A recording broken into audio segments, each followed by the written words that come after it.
योहानाचं शुभवर्तमान अध्याय 10 वचन 10 मी वाचतो, सर्वांनी लक्ष द्या. चोर येतो तो केवळ चोरी, घात व नाश करावयास येतो. मी तर त्यांना जीवन प्राप्ती व्हावी व ती विपुलपणे व्हावी म्हणून आलो आहे. Hallelujah, hallelujah, hallelujah, hallelujah, hallelujah, hallelujah. परमेश्वर प्रभू येशू ख्रिस्त आपल्याला या वचनामध्ये सांगून देत आहे. जे वचन आपल्याला पवित्र शास्त्रामध्ये लिखित स्वरूपात, लोगोस स्वरूपात वाचायला मिळतं ते असं आहे की प्रभू येशू म्हणाला, चोर येतो तो केवळ चोरी, घात व नाश कराव्यास येतो, परंतु मी तर ह्यासाठी आलो आहे की तुम्हाला जीवन प्राप्ती व्हावी व ती विपुलपणे व्हावी म्हणून आलो आहे. होय, प्रभू येशू ख्रिस्त या पृथ्वीवरती त्याच्या येण्यामागचं कारण स्पष्ट करून सांगत आहे. तो कोणत्या उद्देशासाठी या पृथ्वीवरती आला त्याविषयीचं प्रभू येशू ख्रिस्त कारण सांगत आहे. तो म्हणत आहे की मी या जगामध्ये अशासाठी आलेलो आहे की माझ्यावरती जे विश्वास ठेवतात त्यांना जीवन प्राप्ती व्हावी. प्रभू येशूच्या पवित्र मुखातले हे शब्द आहेत की मी तर त्यांना जीवन प्राप्ती व्हावी. त्यांना जी लोक आहेत, ही लोक विश्वासणाऱ्या लोकांविषयी प्रभू येशू म्हणत आहे. जे जिवंत देवावर विश्वास ठेवतात, जे जिवंत देवाच्या कार्यपद्धतीवर विश्वास ठेवतात, जे जिवंत देवाच्या उपस्थितीवर विश्वास ठेवतात, जे जिवंत देवाच्या योजनेवर विश्वास ठेवतात आणि ते हे मानतात, विश्वास ठेवतात की परमेश्वराने त्याचा पुत्र प्रभू येशू ख्रिस्त या जगात पाठवलेला आहे आणि त्याच्यावर विश्वास ठेवणाऱ्याला सार्वकालिक जीवन प्राप्त होते, तो अनंत काळाच्या जीवनासाठी पात्र ठरतो. या योजनेवरती जी लोक विश्वास ठेवतात त्या विश्वासणाऱ्यांना जीवन प्राप्ती व्हावी व ती विपुल प्रमाणात व्हावी, बहुगुणित प्रमाणात व्हावी, असंख्य प्रमाणात व्हावी म्हणून प्रभू येशू ख्रिस्त या जगामध्ये आला आहे. प्रभू येशू ख्रिस्ताने हे अगदी स्पष्ट केलेलं आहे की मी या जगामध्ये विश्वासणाऱ्यांना जीवन प्राप्ती व्हावी आणि ती विपुल प्रमाणात व्हावी म्हणून आलेलो आहे. जीवन प्राप्ती म्हणजे काय? तुमच्या ओळखीमध्ये किंवा तुमच्या मस्तिष्कामध्ये जीवन ह्याची व्याख्या काय आहे? जीवनाची संज्ञा तुम्ही काय समजता? जीवन म्हणजे निव्वळ आरोग्य नव्हे, जीवन म्हणजे निव्वळ नोकरी नव्हे, जीवन म्हणजे निव्वळ चार भिंतींचं घर नव्हे, जीवन म्हणजे निव्वळ नोकरी धंदा नव्हे. जीवन म्हणजे जगण्यासाठी लागणारी प्रत्येक वस्तू आणि प्रत्येक गरज मिळून जीवन तयार होतं. एक चांगलं जीवन जगण्यासाठी चांगलं आरोग्य पाहिजे का? हो, पाहिजे. पण नुसतं आरोग्य असून चालेल का? आणि खायला 2 वेळचं अन्न नसेल तर? 2 वेळचं तुमच्याकडे चांगलं अन्न आहे खायला, पण रात्रीची तुम्हाला नीट झोप येत नसेल तर? झोप तुम्हाला चांगली येत असेल पण राहायला तुम्हाला चांगलं घर नसेल तर? चांगलं घर राहायला आहे पण तुम्हाला चांगली नोकरी नसेल तर? चांगली नोकरी आहे पण तुमच्या हृदयामध्ये चांगली शांती नसेल तर? जीवन म्हणजे निव्वळ शांती नव्हे, जीवन म्हणजे निव्वळ आरोग्य नव्हे, जीवन म्हणजे निव्वळ पैसा नव्हे, जीवन म्हणजे निव्वळ शेती बंगला गाडी नव्हे. जीवन म्हणजे जगण्यासाठी लागणारी प्रत्येक वस्तू आणि प्रत्येक गरज, या सगळ्यांचा समूह म्हणजे जीवन आहे.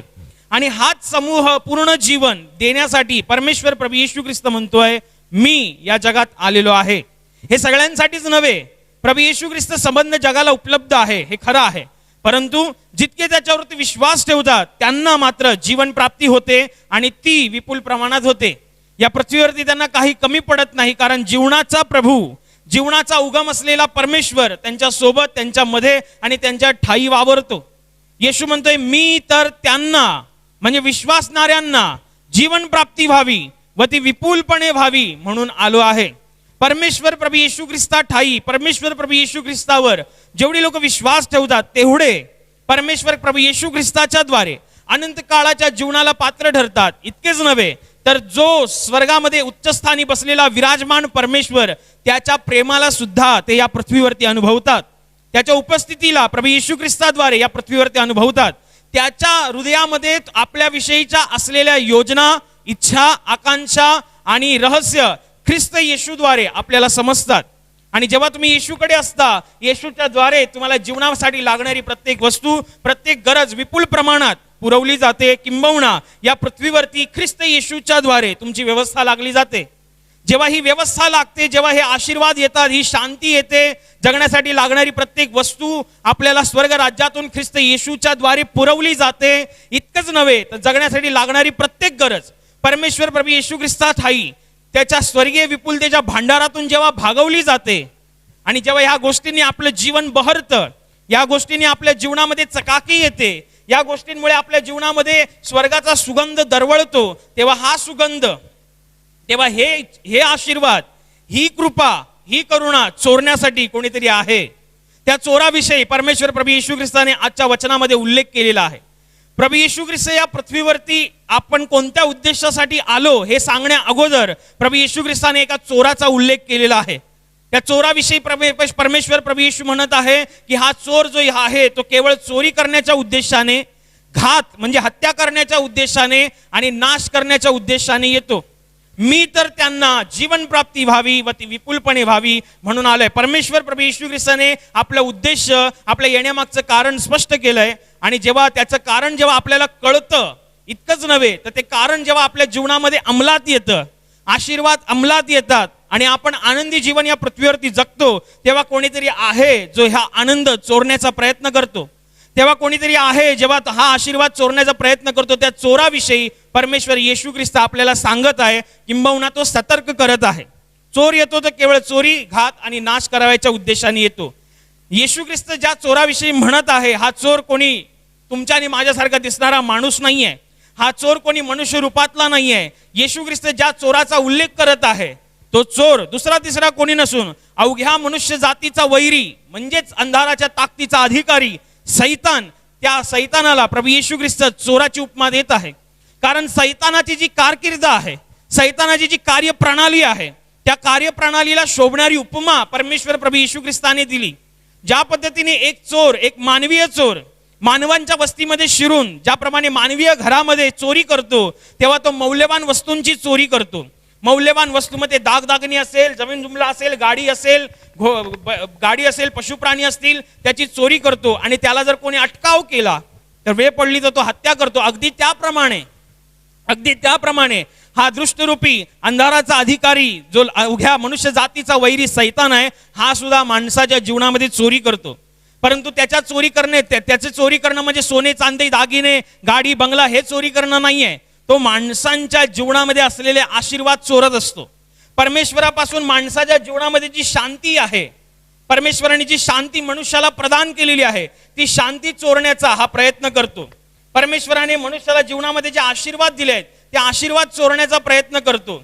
जे काही परमेश्वराने त्याच्या कृपेने मनुष्याला दिलेलं आहे ते सर्व काही तो हा सैतान चोरण्याचा प्रयत्न करतो. मग काही असेल, तो तुमचं आरोग्य चोरू शकतो, तो तुमचा आशीर्वाद चोरू शकतो, तो तुमच्या आतमध्ये असलेला विश्वास चोरू शकतो, तो चोरण्याचा प्रयत्न करतो. जे काही तुमच्या जीवनामध्ये परमेश्वरापासून आहे, त्याच्या दयेने त्याच्या कृपेने आहे, ते सर्व गोष्टी चोरण्याचा प्रयत्न करतो. होय तो घात करण्याचा प्रयत्न करतो, घात म्हणजे हत्या करण्याचा. तो तुमच्या आजकाल भावाचं पटत नाही का? कारण तो नातेसंबंधचा घात करत आहे. मुलं बाळा आई वडिलांचा ऐकत नाही का? कारण तो त्यांच्या नातेसंबंधांचा घात करत आहे. आपले कामकरी वर्ग बॉसचा ऐकत नाही का? कारण तो त्या संबंधाचा घात करत आहे. चांगले शेजारी संबंधांचा घात करत आहे. अशी प्रत्येक गोष्ट जी देवापासून आपल्या जीवनामध्ये आहे, त्या गोष्टींचा घात आणि नाश आणि चोरी करण्यासाठी सैतान तत्पर असतो तो. आणि त्या चोरापासून तुम्ही सावध असायला पाहिजे अशी परमेश्वराची इच्छा आहे. त्या चोरापासून तुम्ही स्वतःला सतर्क केलं पाहिजे अशी परमेश्वराची इच्छा आहे. परमेश्वर विपुलपणे तुम्हाला द्यायला तयार आहे आणि तो तितका समर्थही आहे. परंतु परमेश्वराने दिल्यानंतर तुमची जबाबदारी बनते की जे देवाने तुम्हाला दिलेलं आहे त्याचा तुम्ही सांभाळ करावा, त्याला तुम्ही राखावं, त्याची कदर करावी आणि त्याच्याविषयी तुम्ही जबाबदारीने वागावं. ही परमेश्वराची इच्छा आहे, हे परमेश्वराचं मन आहे. आणि म्हणूनच तुम्हाला तो त्या चोराविषयी म्हणजेच त्या दृष्ट लबाड सैतानाविषयी तो तुम्हाला सतर्क करत आहे, आगाह करत आहे. जेव्हा एखाद्या मनुष्याला कळतं की आपल्या गावामध्ये किंबहुना आपल्या नगरामध्ये चोरी झाली आहे किंवा चोरीचे प्रमाण वाढलेले आहेत, जेव्हा असं माणसाला कळतं की आपल्या नगरामध्ये किंबहुना आपल्या गावामध्ये चोरी झाली आहे किंवा चोरीचे प्रकार वाढलेले आहेत, चोरी वाढलेली आहे, तेव्हा माणसं काय करतात? माणसं दारा खिडक्यांना ग्रिल लावून घेतात, 2-2 डोर लावून घेतात, सेफ्टी डोर लावून घेतात, अलाराम लावतात, सेफ्टी अलाराम लावतात.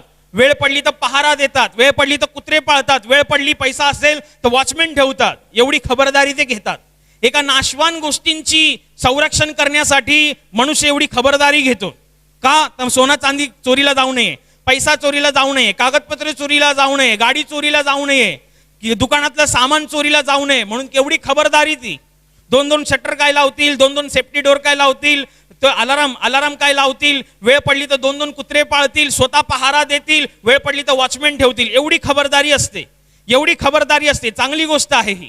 खबरदार असणं, सतर्क असणं हे परमेश्वराच्या दृष्टीने चांगलं आहे. पण आज आपण ज्या विषयी वाचत आहोत, आज आपण ज्या विषयी पवित्र आत्मा आपल्याला शिकवत आहे की म्हणून सांगत आहे, त्या चोराविषयी तुम्ही काय बंदोबस्त केलाय, तुमच्या काय उपाययोजना आहेत, तुम्ही काय खबरदारी घेतली आहे, तुम्ही किती जबाबदारीने वागताय. परमेश्वर तुम्हाला आशीर्वाद देणार आणि देतोच आहे. परमेश्वर तुम्हाला शांती देणार आणि देतोच आहे. परमेश्वराच्या विपुलतेच्या भांडारातून तुम्हाला हव्या असलेल्या गोष्टी तुम्हाला मिळणार होते, मिळणारच आहेत.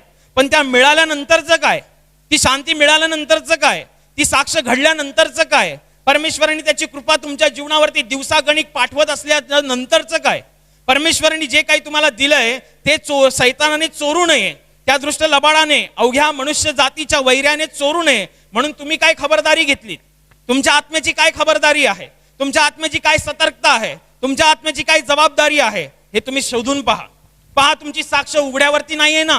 जी चोरी तिथेच होते ज्या घरातली लोक बेजबाबदार आहेत, चोरी तिथेच होते ज्या घरातली लोक गाफील आहेत, चोरी तिथेच होते ज्या घरातली लोक अशीच आलबेल वागत आहेत, त्यांना काही पडलेली नाही, कुठे लक्ष नाहीये, तिथेच चोरी होते. ह्या गाफीलपणाकडे बघून, बेजबाबदारपणाकडे बघून, हलगर्जीपणाकडे बघून त्याचा कानोसा घेत चोर त्यांच्या घरामध्ये चोरी करतो. अगदी त्याप्रमाणे मनुष्य जेव्हा आत्मिक जीवनामध्ये बेजबाबदार असतो, हलगर्जीमध्ये वागत असतो, कोणत्याही उपाययोजना करत नाही, तर ज्याच्या जीवनामध्ये सैतान चोरी करतो. मग ती तुमच्या शांतीची असेल. म्हणून कित्येक लोकांचं मी ऐकलेलं आहे की सुरुवातीच्या काळामध्ये आम्हाला खूप बरं वाटायचं, सुरुवातीच्या काळामध्ये आम्ही प्रार्थना करायचो, आमच्या प्रार्थना पूर्ण व्हायच्या, पण आता असं होत नाहीये. आता आम्हाला ती शांती मिळत नाहीये, आता आम्हाला तो आनंद घेता येत नाही जो आम्ही सुरुवातीच्या काळात घ्यायचो. सुरुवातीला तुम्ही आल्या तुम्ही फार अगदी तेज होतात, परंतु आता तुम्ही आळशीपणा झाल्यामुळे तुमच्या प्रार्थनेचा प्रोटेक्शन तुम्हाला नाहीये. तुमची काय खबरदारी आहे? देवाने तुम्हाला जी साक्ष दिली आहे, देवाने तुमच्या जीवनात जो चमत्कार घडवलेला आहे, त्याच्यामुळे तुमच्या जीवनाची साक्ष निर्माण झाली आहे. त्या साक्षीला राखण्यासाठी, त्या साक्षीला त्या सैतानापासून वंचित ठेवण्यासाठी तुम्ही काही खबरदारी घेतलीत, तुम्ही काही जबाबदारी उचललीत, तुम्ही काय उपाययोजना केल्यात.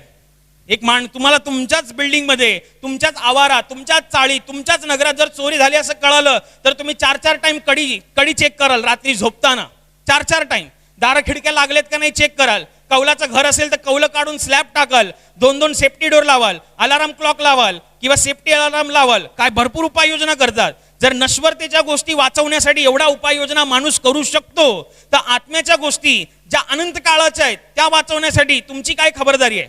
तुम्ही काय उपाययोजना केलेल्या आहेत? प्रश्न तुमचा आहे. तुम्ही काय केलंय? देव देणार. देव स्वतः म्हणालेला आहे. आजचं वचन अगदी स्पष्टपणे म्हणत आहे, मी तर त्यांना म्हणजे विश्वासणाऱ्यांना जीवन प्राप्ती व्हावी व ती विपुलपणे व्हावी म्हणून आलेलो आहे. परमेश्वर प्रभू येशू ख्रिस्त जीवन द्यायलाच आलेला आहे. त्याच्यापासून तुमच्या जीवनात मिळणार म्हणजे मिळणारच. पण पुढचं पाऊल तुमचं आहे. तुम्ही काय करताय? जे देवापासून तुम्हाला मिळालेलं आहे ते सैतानाने चोरून घेऊन जाऊ नये म्हणून तुमच्या उपाययोजना काय आहे? तुमच्या उपाययोजना काय? तुमची खबरदारी काय आहे? तुमची जबाबदारी काय आहे? तुम्ही काय व्यवस्था केलेली आहे? तुम्ही स्वतःला विचारा. काय व्यवस्था आहे तुमची? काय व्यवस्था आहे तुमची? की तुम्ही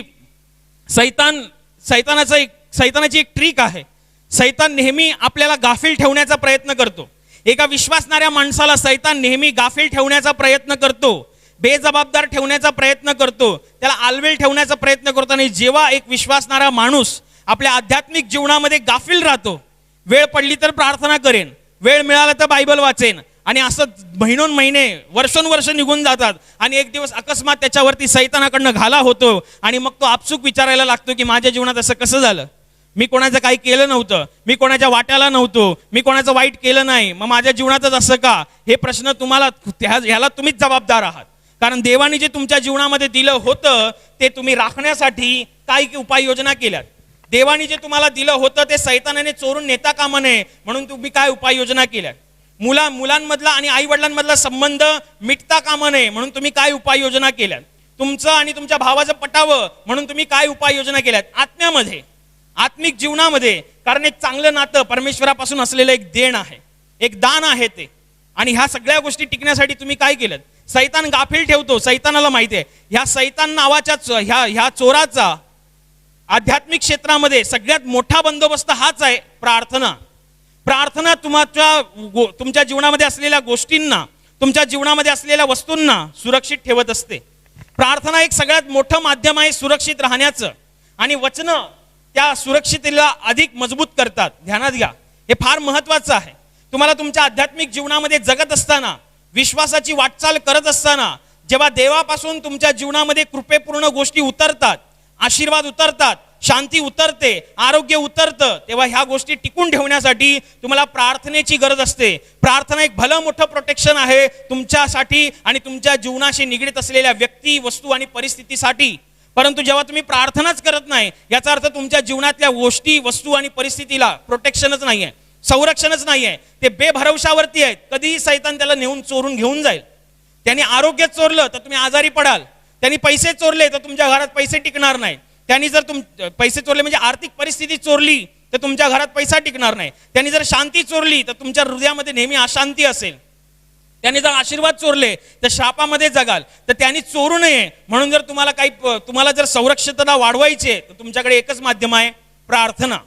सैतानालाही चांगलं माहिती आहे की एक विश्वासणाऱ्या माणसाने प्रार्थना केली म्हणजे तो सुरक्षिततेमध्ये असतो, प्रोटेक्शन मध्ये असतो, परमेश्वराच्या सानिध्यात असतो, परमेश्वराच्या देवदूतांनी लावलेल्या त्या संरक्षणामध्ये असतो. हे सैतानाला चांगलं माहिती आहे. म्हणूनच सैतान कधीही विश्वासणाऱ्याला प्रार्थना करायला देत नाही. तुम्ही किती वेळा आपल्या जीवनामध्ये अनुभव घेतला की प्रार्थना करताना जांभया येतात म्हणून, प्रार्थना करतानाच तुम्हाला दुनियाभराची झोप येते म्हणून, प्रार्थना करतानाच तुम्हाला नको असलेला माणूस तुम्हाला बोलवायला येतो म्हणून, प्रार्थना करतानाच तुमची फेवरेट सिरियल लागते, प्रार्थना करतानाच तुम्हाला युट्यूब, व्हॉट्सअप, फेसबुक, इंस्टाग्राम आठवतो. प्रार्थना करतानाच हे का होतं?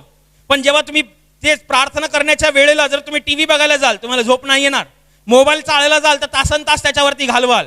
फेसबुक चाळायला जाल तर तासन तास त्याच्यावरती घालवाल. पण प्रार्थना करतानाच तुम्हाला झोप का येते? कारण सैतान त्या प्रार्थनेच्या वेळेला तुम्हाला गाफील ठेवण्याचा प्रयत्न करत असतो. तुम्हाला त्या प्रार्थनेच्या टायमाला बेजबाबदार ठेवण्याचा प्रयत्न करत असतो. कारण त्याला माहिती आहे विश्वासणाऱ्याने जर प्रार्थना केली तर देवाची सुरक्षा ह्याला मिळणार. विश्वासणाऱ्याने जर वचन वाचलं, वचन पाळलं, वचन ऐकलं तर ही सुरक्षा अधिक मजबूत होणार, मला चोरताच येणार नाही. म्हणून सैतान प्रार्थनेच्या वेळेला विश्वासणाऱ्यांना गाफील ठेवण्याच्या प्रयत्नात असतो. काही लोकांचे मी अनुभव ऐकलेत माझ्या ख्रिस्ती कार्याच्या काळामध्ये. काही लोकांचे मी अनुभव ऐकलेत प्रार्थना करतानाच प्रॉब्लेम येतो, प्रार्थना सभेमध्ये येतानाच प्रॉब्लेम येतो, ऑनलाईन प्रार्थनेमध्ये भाग घेतानाच प्रॉब्लेम येतो. काही लोकांना नवरा बायकोने ह्या गोष्टीचा सुद्धा अनुभव आलेला आहे की प्रार्थना स्थळामध्ये प्रार्थनेसाठी जायच्या अगोदरच घरामध्ये भांडण होतं, फार मोठं भांडण. कारण सैतानाला माहिती आहे की हा प्रार्थनेत गेला, ह्याने वचन ऐकलं, ह्याने विश्वासपूर्ण प्रार्थना केली, हा सुरक्षितेमध्ये जाणार, परमेश्वराची सुरक्षा करणार, देवाचे दूत याची सुरक्षा करणार, मला चोरता येणार नाही. म्हणून प्रार्थनेत याचं लक्ष लागता कामा नये, वचनाकडे याचं लक्ष लागतं कामा नये. म्हणून कोणतंही कारण नसताना नवरा बायको भांडतात. कोणतंही कारण नाहीये, त्या कारणाला ना शेपूट आहे ना त्या कारणाला तोंड आहे, परंतु भांडतात. हे तुमचा प्रॉब्लेम नाहीये, ही सैतानाची एक ट्रिक आहे. विश्वासणारा माणूस हा नेहमी युद्धाच्या भूमीत असतो. युद्ध म्हणजे काय? युद्ध म्हणजे तू मेमे नाही. युद्ध म्हणजे करो या मरोची भूमिका. तुम्ही आणि तुमच्या विरोधात अवघ्या मनुष्य जातीचा वैरी सैतान उभा आहे. युद्ध आहे हे. युद्धामध्ये गाफील राहून चालत नाही, युद्धामध्ये बेजबाबदार राहून चालत नाही, युद्धामध्ये हलगर्जीपणा राहून चालत नाही. युद्धामध्ये असते करो या मरोची भूमिका. युद्ध म्हणजे काय? युद्ध म्हणजे डावपेच, युद्ध म्हणजे रणनीती, युद्ध म्हणजे तयारी, युद्ध म्हणजे योजना. सैतान अविरत अखंड तुमच्या जीवनातून चोरी करण्यासाठी, परमेश्वराने दिलेल्या गोष्टींची, वस्तूंची, आशीर्वादाची चोरी करण्यासाठी दिवस रात्र अहोरात्र त्याच्या योजना चालू असतात. कोणत्या वेळेला मी याला गाफील ठेवू, कोणत्या वेळेला मी याचा टाइम वेस्ट घालवू. सैतान हा वेस्टेज माणूस आहे. तो वेस्ट करण्यामध्ये जास्त बिलीव्ह करतो, त्याचा विश्वास त्याच्यावरती आहे. एकदा का याचा टाइम हा निघून गेला, हा प्रार्थनेला बसणार नाही. एकदा काय मी याची प्रार्थनेची वेळ मारून नेली, हा प्रार्थनेला बसणार नाही आजच्या दिवसात. मग असंच होतं. एक माणूस प्रार्थना करायला बसतो, अचानक त्याचं शरीर त्याला सांगायला लागतं आज झोप येते, आज राहू दे, आज काहीतरी तू दुसराच विचार कर, आज काहीतरी तू दुसराच बघ. किती लोक तरी, किती तरुण पिढी नुसतं युट्यूब खोलल्यानंतर एक व्हिडिओ बघतात आणि त्याच्यामध्ये तासन तास पुढचे व्हिडिओ बघत असतात. आता तर सैतान स्वतःला त्याने अपडेट आणि अपग्रेड केलेला आहे. युट्यूब मधल्या आणि फेसबुक मधल्या शॉर्ट व्हिडिओमध्ये लोक तासन तास घालवतात आणि शेवटी अंती काय? काहीच नाही. अंती काय त्यांना मिळतं? काहीच नाही. कारण सैतानाला माहिती आहे ही वेळ जर मी मारून नेली, आज हा प्रार्थनेला नाही बसणार. सैतानाच्या योजना ओळखा, सैतानाचे डावपेच ओळखा, सैतानाची रणनीती ओळखा. तो तर अहोरात्र प्रयत्न करतोय, तो तर अहोरात्र तुमच्या विरोधात रणनीती आखतोय. तुमचं काय आहे? तुम्ही आपला टाइम आलवेल चालू आहे, तुमचं युट्यूब चालू आहे, फेसबुक चालू आहे, इंस्टाग्राम चालू आहे. हा, जेवढा वेळ आहे, जेवढा उपयोग आहे तेवढं तुम्ही वापरा. परंतु वेळ उपयोगीपणाच्या व्यतिरिक्त, महत्वाच्या कामांच्या व्यतिरिक्त जर तुम्ही वापरत असाल तर तुम्ही धोक्याच्या पातळीवरती आहात. तुम्ही असुरक्षित आहात. कधीही सैतान तुमच्या जीवनात चोरी करू शकतो, कधीही, कोणत्याही वेळेला. कारण चोर जेव्हा येतो तेव्हा आदल्या दिवशी इन्व्हिटेशन देऊन येत नाही की मी उद्या चोरी करायला येणार आहे. त्याप्रमाणे सैतान तुम्हाला इन्व्हिटेशन नाही देणार की मी उद्या तुझ्या जीवनातून हे चोरी करणार आहे म्हणून. परंतु परमेश्वराच्या राज्यातून जेव्हा तुम्हाला गोष्टी मिळतात तेव्हा ध्यानात घ्या, तुम्हाला स्वतःला प्रार्थनेमध्ये ठेवता आलं पाहिजे. प्रार्थना एक महत्वाचं माध्यम आहे स्वतःला सुरक्षित ठेवण्यासाठी, आणि त्या सुरक्षिततेला अधिक मजबूत करण्यासाठी देवाची वचनं तुम्हाला फार उपयोगी पडतात. हेच होऊ नये म्हणून तो तुमच्यावरती फार मोठ्या डावपेचांमध्ये असतो. तुम्ही स्वतःची रणनीती काय आहे तुमची? स्वतःच्या आत्म्याला, स्वतःच्या कुटुंबाला, स्वतःच्या मुलाबाळांना आणि परमेश्वरापासून असलेल्या प्रत्येक आशीर्वादाला, मग ते कोणतेही असेल, त्याला सुरक्षित ठेवण्यासाठी तुमची खबरदारी काय आहे? तुमची जबाबदारी काय आहे? तुम्ही काय व्यवस्था लावलीत? काहीच नाही. 5 मिनिटाची प्रार्थना, एक युद्ध 5 मिनिटात कधी संपत नाही. चोराची व्यवस्था लावायला 5 मिनिटाचं काम नाही. जर शारीरिक गोष्टींची चोरी होऊ नये, भौतिक गोष्टींची चोरी होऊ नये, सोन्या चांदी दागिन्यांची चोरी होऊ नये म्हणून लोक पैसा खर्च करतात. तुम्ही तुमच्या आत्म्याची चोरी होऊ नये म्हणून तुम्ही तुमचा वेळ नाही देऊ शकत, तुम्ही परमेश्वराकडे प्रार्थना नाही करू शकत. तुम्ही स्वतःच्याच उन्नतीसाठी आणि स्वतःच्या आणि मुलाबाळांच्या सुरक्षेसाठी का परमेश्वराची लिखित शब्द नाही वाचू शकत? वाचू शकतो, पण का नाही वाचत आहे? सैतान गाफील ठेवतो आणि आम्ही गाफील राहतो, बेजबाबदार राहतो. मी तर त्यांना जीवन प्राप्ती व्हावी व ती विपुलपणे व्हावी म्हणून आलोय. येशू आहे हे जर तुम्ही मानताय म्हणजे जीवन आहे, हे पण सत्य आहे. येशू जर या पृथ्वीवरती येऊन गेला, या गोष्टीचा जर इतिहास धडधडीत पुरावा देतं, तर हा सुद्धा पुरावा आहे की तुम्हाला जीवन मिळणार म्हणजे मिळणार म्हणजे मिळणार म्हणजे मिळणारच. परंतु मिळाल्यानंतरचं काय? तुम्हाला टिकवण्यासाठी तुम्ही काय केलं? प्रार्थना करा, बायबल वाचा, परमेश्वराच्या सानिध्यामध्ये सहभाग घेत राहा, परमेश्वराच्या लोकांमध्ये सहभाग घेत राहा. बायबल वाचन, प्रार्थना करणं एक स्वतःमध्ये स्ट्रॉंग माध्यम आहे. आणि अशी बरीच माध्यम आहे ज्याच्यातून तुम्ही स्वतःला आणि परमेश्वरापासून असलेल्या गोष्टी, तुमच्या जीवनामध्ये असलेल्या गोष्टींना सुरक्षित ठेवू शकता. सुरक्षित ठेवा. मुलाबाळा ऐकत नाहीत, पण मुलाबाळा ऐकण्यासाठी तुम्ही देवाच्या राज्यात काय पेरलत? मुलाबाळांचं शिक्षण पूर्ण होण्यासाठी तुम्ही देवाच्या राज्यात काय पेरलत? तुमचं आयुष्य, तुमचं भविष्य, तुमचं येणारं करिअर सुरक्षित राहावं म्हणून तुम्ही देवाच्या राज्यामध्ये काय पेरलं? तुमची काय सुरक्षा आहे? तुम्ही काय स्वतःला सुरक्षित ठेवताय? बघा, तुम्ही असुरक्षित तर नाही आहे ना, तुम्ही स्वतः गाफील तर नाही आहे ना, तुम्ही स्वतःला बेजबाबदार तर ठेवलं नाहीये ना. जर असं असेल तर वेळीच खबरदारी घ्या. आज जर हे वचन तुमच्याकडे आलंय तर देवाची हीच इच्छा आहे की तुम्ही स्वतःला जबाबदारीने ठेवावं, स्वतःला सतर्क ठेवावं, स्वतःला जबाबदार ठेवावं आणि आपल्या जीवनातल्या गोष्टींना सुरक्षित ठेवावं. प्रार्थनेमध्ये जे विषय तुम्ही ठेवता ते सगळे विषय सुरक्षित असतात, हे लक्षात ठेवा. प्रार्थनेमध्ये जे विषय तुम्ही ठेवता, ज्या प्रार्थना तुम्ही ठेवता, त्या प्रार्थना आणि ते विषय परमेश्वराच्या सानिध्यामध्ये सुरक्षित असतात. आणि जे विषय प्रार्थनेमध्ये नसतात ते सुरक्षित नसतात. प्रार्थना सुरक्षितता प्रदान करते, प्रार्थना जीवनातली स्पष्टता वाढवते, प्रार्थना आपल्याला सैतानाच्या योजना, युक्त्या ह्याच्यामध्ये आपल्याला दाखवून देते की सैतानाची ही युक्ती आहे तुझ्याविषयी, सैतानाचा हा डावपेच आहे, सांगत असतो. बायबलमध्ये परमेश्वर प्रभू येशू ख्रिस्ताविषयी आपण त्याच्या परीक्षेविषयी वाचतो तेव्हा आपल्याला समजतं की ज्या वेळेला प्रभू येशू ख्रिस्त 40 दिवस 40 रात्र उपवास काळामध्ये होऊन गेल्यानंतर सैतान त्याच्याकडे आला आणि सैतानाला माहिती होती की 40 दिवस आणि 40 रात्री नंतर येशू ख्रिस्त आलेला आहे. तेव्हा सैतान त्याला सांगतो की तू जर देवाचा पुत्र असशील तर आज्ञा कर ह्या धोंड्यांना की हे धोंडे भाकर होऊ दे म्हणून. परमेश्वराला माहिती आहे की हा माझी परीक्षा घेऊ पाहतोय. पण परमेश्वर म्हणाला की मनुष्य केवळ भाकरीने नव्हे तर परमेश्वराच्या मुखातून निघणाऱ्या प्रत्येक वचनाने जगेल. परमेश्वर प्रभू येशू ख्रिस्त या पृथ्वीवरती होता, स्वर्ग आणि पृथ्वीचा मालक, ज्याच्याद्वारे आणि ज्याच्या ठाई सर्व काही अस्तित्वात आलं. हा येशू जेव्हा मनुष्य रूपात या पृथ्वीवरती होता तेव्हा यांनी कधी प्रार्थना करण्याचं सोडलं नाही. याचा अर्धा टाइम प्रार्थना करण्यामध्येच गेला. म्हणजे समजून घ्या की प्रार्थनेला किती महत्व आहे, प्रार्थना किती सुरक्षित ठेवते, प्रार्थना बळ प्रदान करते, प्रार्थना सामर्थ्य देते, प्रार्थना देवाच्या इच्छेला प्रगट करते, प्रार्थना सैतानाच्या सर्व गुप्त योजनेला तुमच्या समोर उघड करते, त्याच्या गुप्त सापळ्यांना तुमच्या समोर उघड करते. आणि जर तुम्ही प्रार्थना करणारे नसाल तर मग गडबडच आहे, मग गडबड आहे. मग तुमच्या जीवनामध्ये कधीही चोरी होईल त्या सैतानाकडून, कधीही घात होईल आणि कधीही नाश होईल. तुम्ही रोखून पण रोखू शकत नाही. वेळीच खबरदारी घ्यायला पाहिजे. मला सांगा, ज्या वेळेला तुमच्या नगरामध्ये चोरी होते किंवा गावामध्ये चोरी होते, तेव्हा तुम्ही असं म्हणणार का की माझ्या घरात चोरी झाली तरच मी सेफ्टी डोर लावणार, तरच मी खिडक्यांना ग्रिल लावून घेणार, तरच मी पहारेकरी बसवणार, तरच मी कुत्रा पाळणार, तरच मी वॉचमॅन ठेवणार. माझ्या घरात चोरी झाली तर, दुसऱ्याच्या घरात झाली ना, माझं काही लेणं देणं नाही. असं आहे का? असं कराल काय तुम्ही? तुम्हाला जर नुसतं कळालं की तुमच्या बाजूच्या घरात चोरी झाली तर आदल्या रात्री दुसऱ्या रात्री तुम्हाला झोप लागणार नाही. ही सत्य परिस्थिती आहे, ही वास्तविक स्थिती आहे. म्हणून जर तुम्हाला समजलंय की चोर हा सैतान आहे आणि तो आपल्या आत्म्याची चोरी करतोय, तर त्याला रोखण्यासाठी, त्याच्याद्वारे चोरी रोखण्यासाठी आपल्या आत्मिक जीवनामध्ये उपाययोजना करा. प्रार्थना करणं, बायबल वाचणं, वचनं ऐकणं, ख्रिस्त शिष्यांच्या माहोलमध्ये राहणं, प्रार्थना सभांमध्ये भाग घेणं, साक्ष सांगणं, देवाच्या राज्याची घोषणा करणं, स्वतःला पावित्र्यामध्ये ठेवणं, हे बरेच माध्यम आहेत ज्याच्यातून तुम्ही सैतानाला आपल्या जीवनामध्ये येण्यापासून रोखता. आणि जेव्हा तो रोखला गेला तेव्हा चोरी थांबणार, आणि जेव्हा चोरी थांबेल तेव्हा तुम्हाला आपल्या जीवनामध्ये असलेल्या गोष्टींचा पुरेपूर आस्वाद घेता येईल. म्हणून परमेश्वराच्या राज्यातून आपल्याला योग्यरित्या प्रार्थना करण्यासाठी, त्याचं वचन ऐकणे व वाचण्यासाठी बळ मिळावं म्हणून पवित्र आत्म्याच्या द्वारे प्रार्थना करू.